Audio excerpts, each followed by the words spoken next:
السلام علیکم، میں ہوں امل عبدالغفار اور آپ دیکھ رہے ہیں KPN HD۔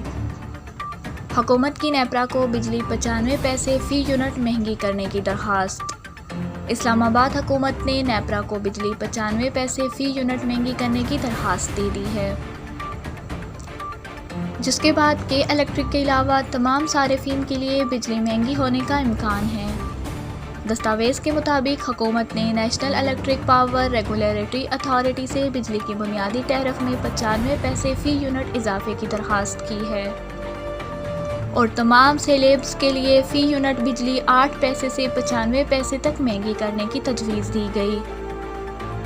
حکومت نے 100 یونٹ استعمال تک فی یونٹ 8 پیسے، 101 سے 200 یونٹ تک کے استعمال پر فی یونٹ 18 پیسے، 201 سے 300 یونٹ استعمال پر فی یونٹ 48 پیسے، 301 سے 700 یونٹ تک فی یونٹ استعمال کرنے والے صارفین کے لیے 95 پیسے اضافہ کرنے کی سفارش کی ہے۔ بجلی میں اضافے کے فیصلے سے گھریلو صارفین 20 ارب روپے کی سبسڈی سے محروم ہو جائیں گے، جبکہ بجلی کی قیمت میں اضافے کے الیکٹرک کے لیے نہیں مانگا گیا۔ حکومت درخواست پر نیپرا سماعت 24 جنوری کو کرے گی۔